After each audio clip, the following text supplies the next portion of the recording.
What's going on, guys? This is my 2025 eRide Pro e-bike check. Starting from the top, we do have this prickly stem mount, which you can't see because it's covered by this Thrill Seekers bar bag.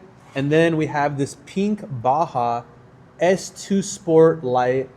And the moment that you guys have all been waiting for, yes, this is the first, and quote me on that, this is the first Drift 8 vented plate done by SurrMomster, but the revised version of that is coming very, very soon. And all the graphics that you see on this bike, such as this fender with the custom white and black leopard and the pink, and then we move down to the custom graphics on the fork covers and even down to the stickers for RfLoxa.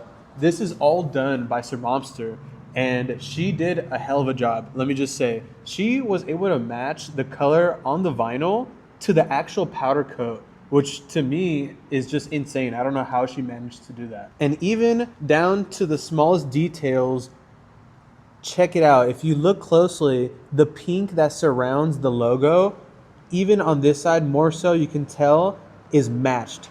Moving on, yes, obviously the EBMX comes with the Egg Rider display, which you usually see on Talarias, but check out these grips, clear Pro Taper grips. And if you're wondering, I got these on Temu, and they even came with these cool donuts, which I really like. And does most of you guys recognize this button right here? Yes, that is the button that controls the underglow. We have this other button which controls the front light, and we do have a thumb regen throttle. And last but not least, on the top is this FX throttle. I almost just did that. There you go. We'll put that on mode 0. But check it out. The snappiness is just insane. And talking about the graphics, once again, huge shout out to SurrMomster, hand drags only. That is the brand that they go by.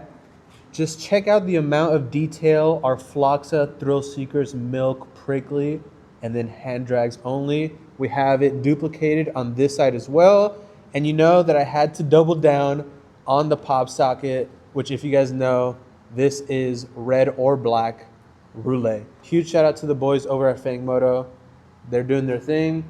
But let's check out the last pieces of graphics that she added, which is on this tail. Check it out. You have all the sponsors right there.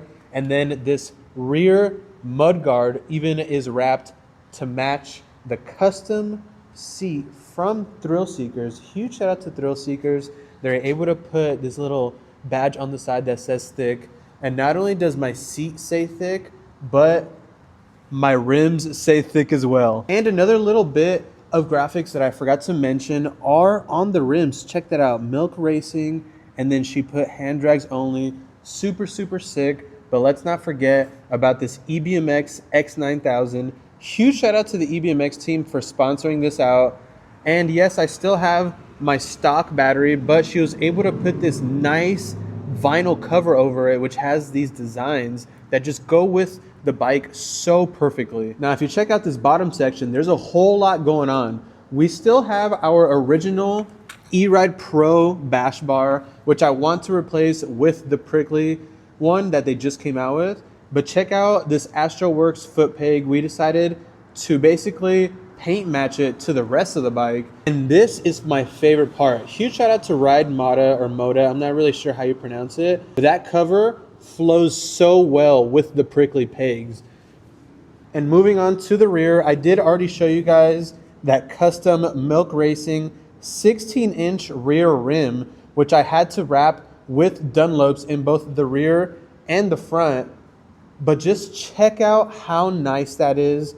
I love the way that this came together. And the only thing really that I have left to upgrade on this bike is if I really wanted to get a new front rim, because that's the stock eRide Pro rim 19-inch.